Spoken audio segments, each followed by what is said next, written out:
Hey there guys. Okay, what I've got here are three seals. One is the National brand. You can see it with the red ring on it. It's got a dust shield on the outside lip and the bevel on the inside. It actually has quite a hefty spring on there. I'm not sure if you can see how thick that spring is. Also, I'm working with the National or the Timken brand. It has the orange band.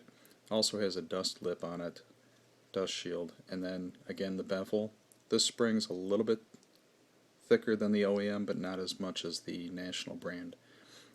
Both of these Timken and National brand seals are actually very tight, and if you would obviously need to insert the bevel. And here, anyway, let's take a quick look at this. This is the bevel from the retainer that gets pressed onto the axle. The bevel has to go in so that it can insert smoothly into the seal. Okay, and the same for the National. Without that bevel, it's just not going to go in very easy. And then once you insert the retainer into the seal, it's a very tight fit. I tried installing the Timken seals with the bevel going in, and the problem was the seal against the retainer is so tight that I believe it overheated the rubber, and the rubber failed. Within 2 days I was leaking again, and after the fact I was actually able to take the retainer while this was mounted in the housing and just slip it right through. There was no tension left on the retainer. It was as if there was no seal whatsoever. So neither the National or the Timken seals are a good option at this point. What I'm talking about here is using the OEM seal, the 90310-5006. This seal is different. There is no dust lip or seal on the outer edge, and it does have the bevel on the inside. And although when you get the seals, take a look at them, this bevel is about as inboard as you can get. In other words, it's closest to the pumpkin. So when you go to insert the bevel, now let's flip this around so the sunlight's on it. When you go to insert this, there's plenty of room. The bevel doesn't even come in contact with the outer lip like it does on the other two brands. But when the bevel does contact the seal, it's actually deep inside. I'm going to flip this over. You can actually see that the bevel, when it flushes up with the inside of the seal, is actually just now making contact with it. And the idea is that when you press the axle into the housing and you bolt it down, it pushes the seal up and over onto the shoulder of the retainer. The problem is either the retainer isn't pressed, or the retainer is pressed in too deep, or the seal isn't set out far enough. But when you actually press it in and bolt it down, there's very little contact, very little tension on the bevel or on the retainer shoulder at all with the seal. So what I've done is I've gone ahead and I've reversed my retainer. And I don't know if you can see this. This is the first time I've used my iPhone to do this kind of work.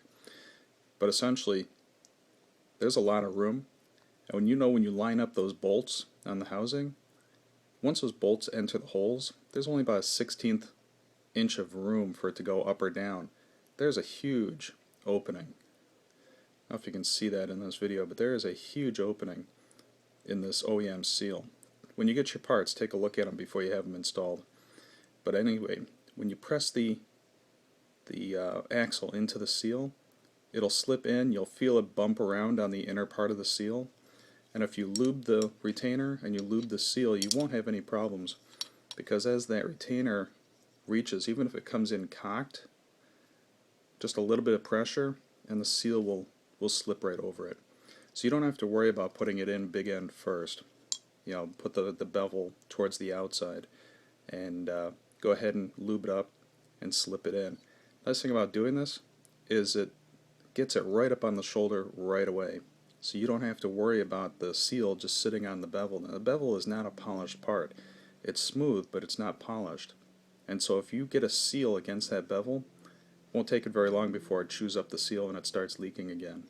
You need to get the seal up onto the shoulder. Once it's up on the shoulder, it shouldn't leak. Nice thing about these OEM seals is once the seal is on the retainer, take a look at this. Look how much room the axle has to wobble around in this seal. Now if you have this much play, your bearings are shot. But if that goes to show you how much easier this seal is than the other ones as far as absorbing flexibility and wobble within the axle.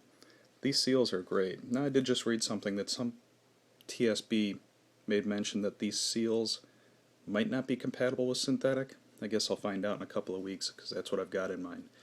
But if you take a second look at the Timken, which is the one I used, there is absolutely no room. I'm pushing and pulling, and I'm pulling hard. There's absolutely no flexibility in these seals to absorb any kind of wobble or play in the axle itself. So go with the OEM seals.